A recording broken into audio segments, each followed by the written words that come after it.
عظمیٰ بخاری صاحبہ ویسے تو اخلاقیات کے منظر سے آپ کو پتہ نیچے گر جاتی ہیں. وہ نجم سیٹھی کی چڑیا کو بوڑھی، نجم سیٹھی کو ذہنی توازن کھونے کا، چڑیا بدلنے کا، فیصل واڈا کو سستا شاہ رخ خان، یہ باتیں ویسے نہیں ہیں. یہ اسی بلیک میلنگ کا ایک تسلسل ہے جس سے اسٹیبلشمنٹ واقعی خوفزدہ ہے. یہ یاد رکھیں، کیونکہ انہیں پتہ ہے کہ یہ لوگ ذہنی طور پر نارمل نہیں ہیں.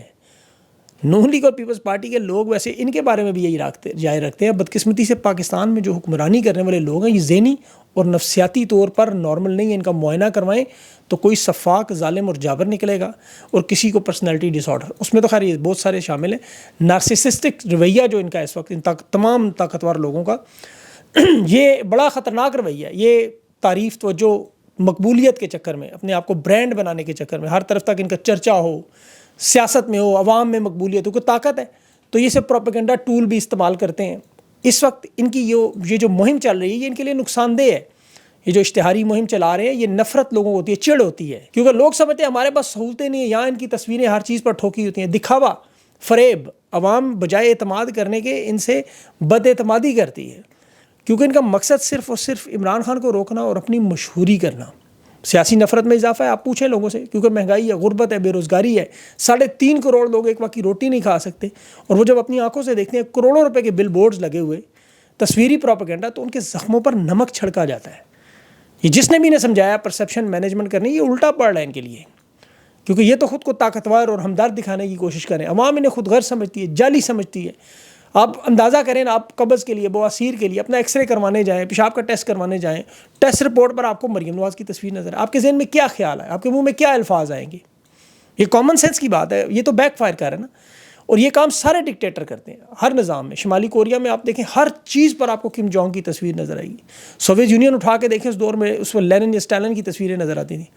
اب یہ سمجھتے ہیں چونکہ عمران خان ایک جینون برانڈ ہے تو ہم بھی اس کے سامنے ایک برانڈ بنے. مریم نواز اور یہ سب لوگ اپنے آپ کو کلٹ پرسنالٹی بنانا چاہتے ہیں، دیوتا مسیحا بنانا چاہتے ہیں، اور ان کے پیچھے جو طاقتور لوگ بیٹھے ہیں ان کی ان سے بھی بڑی واردات، اور یہ بری طرح بیک فائر ہو. میں آپ کو اس کی باقاعدہ مثال دیتا ہوں. جو 80 سے 90 کی دہائی میں بہت سے لوگوں سے آپ پوچھیں، ہم نے تو خیر دیکھا ہوا، ضیاء الحق کی تصویریں ٹرکوں کے پیچھے لگائی جاتی، بڑے بڑے بل بورڈ لگے ہوتے تھے، امیر المومنین کے نعرے ہوتے تھے، مرد مومن مرد حق، سوویت یونین کی جنگ کا فاتح، یہ سارے اس میں جنرل عمر، یہ حمید گل، جنرل ضیاء الحق، ان سب کی تصویریں لگا کرتی تھیں. بڑے بڑے، اب تو نیٹ فلکس کی آپ وہ دیکھیں پوری فلم ریلیز ہوئی کہ کتنے کروڑوں ڈالر انہوں نے سوویت یونین کی جنگ میں جنرلوں کو دیے. یہ تو 9/11 کے بعد کی دہشت گردی کی جنگ میں انہوں نے جتنا مال کمایا وہ ذرا چیک کریں. تو مریم نواز کو اور ان کے طاقتوروں کو بھی یہ کہا آپ یہی کریں. وہ 4 قدم آگے نکل گئے. وہ میانی شریف لاہور کے قبرستان کے باہر بھی اپنی تصویر، X ray C T scan پر بھی تصویریں، ہر چیز پر تصویریں. اب پنجاب کے کلینکس پر مریم نواز کلینک کے بورڈ انہوں نے لگائے ہوئے ہیں، وہ بھی عوام کے پیسوں سے 160 صفحات کے اشتہارات، کبھی چچا، کبھی بھتیجی، کبھی باپ، کبھی بیٹی، مطلب یہی سارا. کے پی میں عمران خان کی حکومت نے یہ معاملہ روک دیا تھا. دیکھیں ابھی انہوں نے اسٹیڈیم ارباب نیاز اسٹیڈیم کا نام خان کے نام پہ رکھا. خان نے غصہ کیا، صحت کارڈ پہ خان کی تصویر نہیں چھپی تھی، پی ٹی آئی کے جھنڈوں کے رنگ انہوں نے لگائے تھے، لیکن چونکہ وفاق میں پہلی دفعہ ہے تو وہ ظاہر آنے سیکھ رہے ہیں، اور امید ہے کہ اگلی حکومت میں یہ نہیں ہوگا.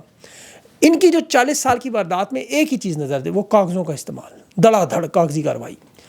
ویسے تو وہ ٹوائلٹس میں ہوتی ہے دنیا بھر میں، انہوں نے کیا کیا ہے کاغذوں کو مشہوری میں، یا تو FIR میں، ابھی دیکھیں 900 صفحات کی فوٹو کاپیاں کروا کے کروڑوں روپیہ انہوں نے فوٹو کاپیوں میں چھاپ دیا، یا پھر FIRs کی صورت میں.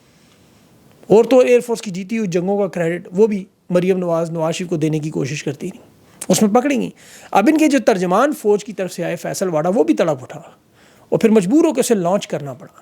اس نے کہا بالی ووڈ سے اگر جنگ ہوتی تو پھر ٹک ٹاک کی حکومت لالی ووڈ جیت جاتی. مریم نواز یعنی اسٹیبلشمنٹ نون لیگ اس وقت سے نون لیگ سے ناراض ہے اسی وجہ سے کہ وہ جنگ کا کریڈٹ نواز شریف کو دے رہے ہیں. فیصل واڈا کے ذریعے انہوں نے پیغام بھیج دیے ہیں، اور یہ بات بڑی اب واضح ہے کہ اسٹیبلشمنٹ مریم نواز، ایاز صادق، عرفان صدیقی کے بیانات کو فوج کا جو کریڈٹ دیا جا رہا ہے اس پہ بڑی سخت ناراض ہے، اور یہ انہوں نے بتایا بھی کیا تھا.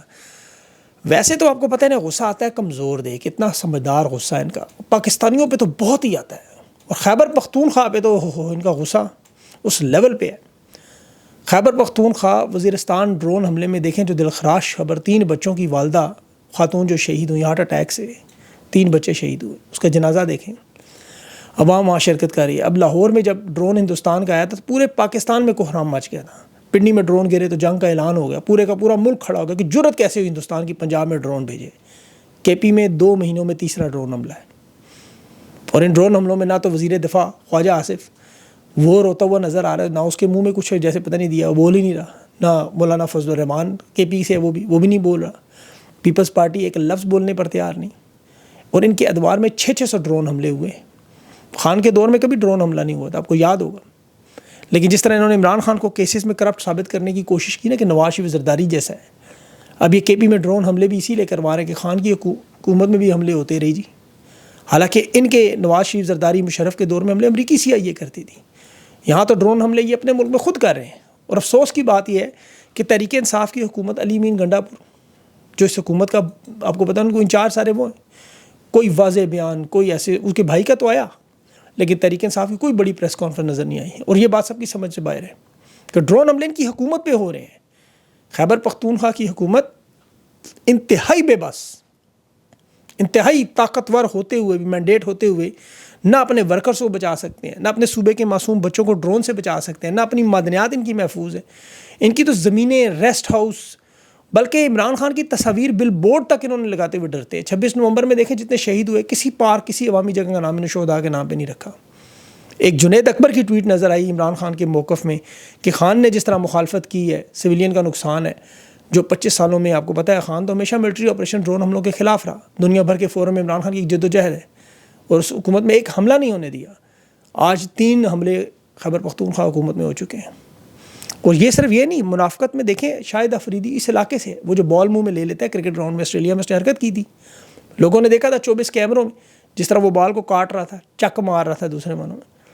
مجھے تو وہ بڑی اچھی طرح یاد ہے, اس دن 30 لوگوں کے ساتھ بیٹھ کے آسٹریلیا پاکستان کا میچ تھا, اور یقین کریں یہ کیمروں میں اتنی مطلب ضلالت تھی, وہ مذاق اڑایا گیا تھا. سیب لوگ پھینکتے, یہ افریدی کو دو, اس کو منہ میں ڈالے, وہ کیوں گیند منہ میں ڈالتا ہے بار بار. اب اس ڈرون حملے پہ وہ نہیں بولا, ویسے وہ بوسے بھی دیتا ہے, ملنے بھی جاتا ہے, اور لوگوں کو کتا بھی کہتا ہے. لیکن جس طرح پاکستان میں آپ کو پتہ ہے ہم اپنے شہریوں کے حملے ہندوستان کے حملوں کو بچاتے رہے کہ یہاں کچھ نہیں ہوا. ایسا اگر حملہ یہ ہندوستان نے کیا ہوتا تو یقین کریں اب بیان بھی ہم دیتے, کھل کے بولتے بھی, لیکن یہاں کوئی نہیں بولا. میرے خیال میں بچوں کی تصویروں پر فلسطین لکھیں, غزہ لکھیں, شاید کوئی مذمت کر دے اس کی. وہ خواجہ آصف ندیم ملک کے پروگرام میں مگرمچھ کے آنسو بہا رہا تھا فلسطین کے بچوں کی شہادت پر, اور یہاں اپنے ملک کے بچوں کے لیے بولنے کے لیے تیار نہیں. یہ یقین کریں کہ خاموشی بڑی تکلیف دہ ہے. بہرحال عدلیہ کے حوالے سے اہم خبریں وہ بھی آپ کے سامنے رکھ دوں. اس وقت ایک تو صنم جاوید جو فسطائیت کا بہت بڑا سامنا کر رہی ہیں, آج اس کی سیشن کورٹ سے ضمانت خارج کر دی گئی. اس سے یہ بہت خوفزدہ ہے, شدید خوفزدہ ہے. اور میرے خیال میں یقین کریں تحریک انصاف کی بڑی دلیر اور دبنگ قسم کے رہنما کے طور پر سامنے آ رہی ہے. 2 سالوں میں جو کچھ ہو رہا ہے اس کے ساتھ, اس کے خاندان کے ساتھ, اب ہر گزرتے دن میں ان کی قربانیوں کی وجہ سے ایک نئی تاریخ بنتی جا رہی ہے. ویسے تو پاکستان میں خواتین نے دیکھیں مزاحمت کی ایک تاریخ, ڈاکٹر یاسمین راشد, عالیہ حمزہ, تحریک انصاف کی خواتین کی پوری لسٹ ہے, اس میں کوئی دو رائے نہیں. لیکن صنم جاوید اس کو لیڈ لے رہی ہے. جج ہاشم کاکڑ نے ابھی وہ فواد چودھری کے مقدمے میں ریمارکس دیے تھے کہ جیل بڑا لیڈر بناتی ہے. اب عمران خان کو تو خیر نہیں بنا سکتی ایک بڑا لیڈر, وہ تو آپ کو پتہ ہے کس لیول میں, لیکن صنم جاوید ضرور لیڈر بن جائے گی, یہ مجھے پتہ ہے. بہت بڑے فورم پہ یہ نظر آئیں گے آپ کو اس کے علاوہ وہ راسخ الہی کی بھی آج ضمانت ہوئی ہے, پرویز الہی صاحب کی, اس کا مقدمہ بھی خارج ہوا ہے. پرویز الہی آپ کو پتہ ہے ان کے معاملات تھوڑے بہتر ہیں, ایک تو صحت کے حوالے سے وہ تگڑے نہیں رہے, اور سیاسی میدان پر بھی اب وہ میرے میں تھک گئے ہیں, انہیں ریسٹ چاہیے. تو ان سے اب زیادہ امید بھی نہیں کی جا سکتی اس عمر کے حصے میں. اب ہر شخص عمران خان تو ہو نہیں سکتا. اس کے علاوہ عمر سرفراز چیمہ کے بھی مقدمات آج آپ کو پتہ ہے انسداد دہشت گردی میں کیس چل رہا ہے, جلاؤ گھیراؤ ہوئی. اور فواد چودھری کے معاملے میں بڑی اہم پیش رفت ہوئی. 9 مئی کی FIR جو لاہور ہائی کورٹ میں واپس بھجوائی گئی جسٹس ہاشم کاکڑ کی طرف سے, یہ 9 مئی کے معاملات پہ اثر کرے گی. باقر نجفی کے معاملے پر انہوں نے کہا کہ یہ جج نے بادشاہوں والا فیصلہ کیا ہے, لاہور ہائی کورٹ میں واپس بھیجنا اور اسے فیصلے کو کالعدم قرار دیا. تو 9 مئی کے معاملات پہ باقی کیسز پہ بھی اس کا اثر ہوگا. ججز کی سینیورٹی اور اس کے تبادلے پر بھی کیس چل رہا ہے. وہ وکیل حامد خان لڑ رہے ہیں اس وقت. اس میں انہوں نے ایک بڑا اہم نقطہ اٹھایا کہ ٹرانسفر کی بجائے نئے ججز اپوائنٹ کرنے چاہیے, وہ نہیں کیے انہوں نے. یہ کیس بھی جسٹس محمد علی مظہر کی عدالت میں چل رہا ہے. اس کے علاوہ مخصوص نشستوں کا کیس جو بڑا اہم سماعت چل رہی ہے, حالانکہ اس کا نتائج سب کو پتہ ہے کہ یہ نشستیں پیپلز پارٹی یا نون میں بانٹی جائیں گی. یہ عدالتوں میں تو فی الحال صرف ایک ڈرامہ ہو رہا ہے. آپ اب تک کی سماعت کے ریمارکس دیکھیں, آپ کو اندازہ ہو جائے گا فیصلہ کیا ہوگا. اور پیپلز پارٹی اور نون لیگ تو اس فیصلے کا پہلے سے پتہ ہے, اور اتنا اعتماد اور یقین ہے کہ وہ نہ وکیل بھیجتے ہیں، نہ وزیر بھیجتے ہیں، نہ مخصوص نشستوں کی ان کی امیدوار خواتین نظر آتی ہیں۔